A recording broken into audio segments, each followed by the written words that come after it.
Hello friends, Mamun's কিচেনে তোমাদের সকলকে স্বাগত। আজ আমি হাজির হয়েছি দারুণ মজার একটি জলখাবার অথবা স্ন্যাক্সের রেসিপিও বলতে পারো। আমার আজকের রেসিপি একদম হালকা ফুলকা, হেলদি এবং টেস্টি একটা ব্রেকফাস্টের রেসিপি। আর সেটাও তৈরি করব সুজি দিয়ে, যেটা বাচ্চা থেকে বড় সকলেই কিন্তু ভীষণ পছন্দ করবে। আর দেখেই নিশ্চয়ই বুঝতে পারছো এটা কতটা সফট আর স্পঞ্জি। তাহলে চলো বেশি দেরি না করে আজকের রেসিপিতে যাওয়া যাক। আশা করছি তোমাদের অনেক ভালো লাগবে। আজকের এই সুস্বাদু জলখাবারের জন্য প্রথমেই আমি একটা পাত্রের মধ্যে নিয়ে নিয়েছি এই যে এই বাটি পরিমাণে 1 বাটি সুজি। সুজিটা কিন্তু তোমরা তোমাদের ইচ্ছে মতো নিতে পারো।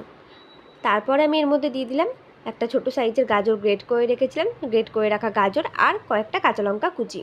তারপরে এর মধ্যে দিয়ে দিলাম কিছুটা পরিমাণে গোটা জিরে। আর এখানে আমি দিয়েছি চিনি গুঁড়ো। এখানে তোমরা গোটা চিনিও ব্যবহার করতে পারো। 2 চামচ মতো চিনি গুঁড়ো নিয়েছি। আর দিয়ে দিলাম পরিমাণ মতো লবণ। এবার সমস্ত শুকনো উপকরণগুলোকে খুব ভালো করে আগে মিশিয়ে নিতে হবে সুজির সাথে। এটা একটু ভালো করে মিশিয়ে নিতে হবে। আর এই মিশিয়ে নেওয়ার পরেই এর মধ্যে আমি দিয়ে দিচ্ছি পরিমাণ মতো জল। অল্প অল্প করে জল দিয়ে কিন্তু ব্যাটারটাকে রেডি করতে হবে। আর এটা কিন্তু খুব একটা পাতলা ব্যাটার হবে না, তাই জন্য অল্প অল্প করে জল দিয়ে ব্যাটারটা তৈরি করতে হবে। দেখতেই পাচ্ছ এই দেখো ব্যাটারটা কিন্তু আমাদের রেডি হয়ে গেছে। এরকম একটা থকথকে টাইপের ব্যাটার তৈরি হবে। এবার এটাকে আমি ঢেকে দেবো 5 মিনিটের জন্য। তারপরে দেখো 5 মিনিট পর ফিরে আসলাম। যেহেতু সুজি তাই এটাকে একটু 5 মিনিট সময় রেখে দিলে এটা একটু ফুলে আসবে। খুব তাড়াতাড়ি কিন্তু ব্রেকফাস্টটা হবে আর ভীষণ জালিদার হবে। তো দেখো এই রকম হয়েছে ফুলে আসার পরে এরপর আমি এর মধ্যে দিয়ে দিলাম 1 চামচ পরিমাণ ইনো। এখন এটাকে অ্যাক্টিভ করার জন্য এর মধ্যে আমি ইনোর মধ্যেই দিয়ে দিলাম 1 চামচ মতো জল। তারপরে এবার সমস্ত কিছুর সাথেই এই ইনোটাকে খুব ভালো করে কিন্তু মিশিয়ে নিতে হবে। আর এই ইনো দেওয়ার পরে খুব বেশিক্ষণ নাড়াচাড়া করলে হবে না, আর এটা খুব তাড়াতাড়ি তৈরি করার জন্য দিতে হবে। এবার আমি জলখাবারটা তৈরি করার জন্য একটা বাটি নিয়ে নিয়েছি এরকম অ্যালুমিনিয়ামের। তোমরা যে কোনো একটা কেক টিনও নিতে পারো বা একটা কোনো স্টিলের পাত্রের মধ্যেও নিতে পারো। তার মধ্যে দিয়ে দিয়েছি একটু সাদা তেল। তারপর তেলটা ভালো করে ব্রাশ করে নিয়ে নিলাম। এখন আমি যে তৈরি করে রাখা ব্যাটারটা দিয়ে দিলাম। আর ব্যাটারটা দেওয়ার পর এরকমভাবে একটুখানি ড্যাব ড্যাব করে নিলে তাহলে ভেতরে কোনো বাবলস থাকলে সেটা কিন্তু নষ্ট হয়ে যাবে। তো তারপরে এদিকে দেখো আমি একটা কড়াইয়ের মধ্যে আগে থেকে জল গরম হতে দিয়েছিলাম। তার মধ্যে স্ট্যান্ড দিয়ে যেই বাটিটার মধ্যে আমি ব্যাটারটা দিয়েছি সেই ব্যাটার রাখা বাটিটা দিয়ে দিলাম। আর জলের মধ্যে আমি আজকে তৈরি করবো এই জলখাবারটা। খুব বেশি সময় লাগে না, 5 থেকে 7 মিনিট এটা হতে দিলেই হবে। তো তারপরে দেখো আমি একটু চেক করে নিচ্ছি। এই যে একটা ছুরি আমি মাঝখান থেকে দিয়ে দিলাম। আমাদের ছুরিটা পুরো ক্লিন হয়ে এসেছে, তার মানে এটা কিন্তু হয়ে গেছে। আর কাঁচা থাকলে ছুরির গায়ে কিন্তু ব্যাটারটা লেগে যাবে। তো এবার এটাকে নামিয়ে নিয়ে একটুখানি ঠান্ডা হতে দিই। এই দেখো ভালো করে আমি এটাকে ঠান্ডা করে নিয়েছি। আর ঠান্ডা না হলে কিন্তু এটা কোনোভাবেই উঠে আসবে না, তাই একটুখানি ঠান্ডা হতে সময় দিতে হবে। তো দেখো এবার আমি একটা ছুরি নিয়ে তার সাহায্যে ভালো করে পাশ থেকে এরকমভাবে এটাকে একটু ছাড়িয়ে নিচ্ছি। তারপরে এরকমভাবে হাত থেকে দেখো টানলেই হাতে করেই কত সুন্দরভাবে এটা ছেড়ে আসছে। এরকম করার পরে এবার আমি উপর থেকে একটা প্লেট দিয়ে দিচ্ছি।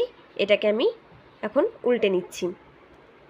তারপরে উল্টে নেওয়ার পরে এরকমভাবে হাতে করে ড্যাব ড্যাব করলেই কিন্তু এটা খুব সহজেই বেরিয়ে আসবে। যেহেতু আমাদের আগে থেকে বাটিটার মধ্যে তেল ব্রাশ করা ছিল। তো দেখো কত সুন্দর এটা তেল তেলে একটা জলখাবার হয়েছে, কত সুন্দর লাগছে দেখতে। এখন আমি এটাকে টুকরো টুকরো করে ছুরির সাহায্যে কেটে নেব। তোমরা যে কোনো তোমাদের ইচ্ছে মতো শেপ অনুযায়ী কিন্তু এটা কেটে নিতে পারো। আমি এরকম চৌকো চৌকো শেপ করেই কেটে নিচ্ছি। আর এই জলখাবারটা কিন্তু এই রকমভাবেও তোমরা খেতে পারো, ভীষণ সুস্বাদু হয়। যেহেতু এটাতে জিরে আছে, চিনি আছে, হালকা হালকা লঙ্কাও অল্প দেওয়া আছে, বাচ্চা থেকে বড় সকলে কিন্তু ভীষণ পছন্দ করবে। তোমরা একবার এরকমভাবে বানিয়ে কিন্তু দেখতেই পারো। এই যে দেখো আমি সমস্তগুলোকে এরকম চৌকো সাইজ করে টুকরো টুকরো করে কেটে নিয়েছি। আর কতটা সফট হয়েছে, স্পঞ্জি হয়েছে দেখে নিশ্চয়ই বুঝতেও পারছো।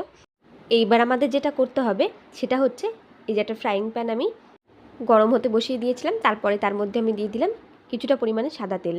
আর তেলটাকে ভালো করে এরকমভাবে ব্রাশ করে নেওয়ার পরে এর মধ্যে আমি দিয়ে দিচ্ছি ধনেপাতা কুচি। তোমরা এখানে কিন্তু কারি পাতাও ব্যবহার করতে পারো।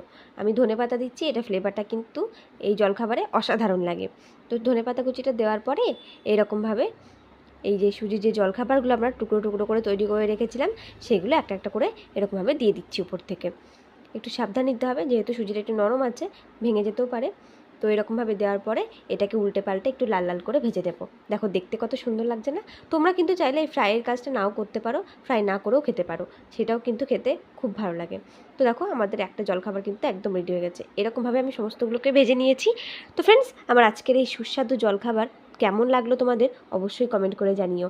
আশা করছি তোমাদের ভালো লেগেছে। আর ভালো লাগলে অবশ্যই একটা লাইক কমেন্ট শেয়ার করে দিও। আর যারা এখন আমার চ্যানেলটিকে সাবস্ক্রাইব করোনি, প্লিজ চ্যানেলটিকে সাবস্ক্রাইব করে পাশে থাকা বেল আইকনটি অবশ্যই প্রেস করে দিও, যাতে আমার নিত্য নতুন রেসিপি সবসময় সবার আগে তোমার কাছে পৌঁছে যায়।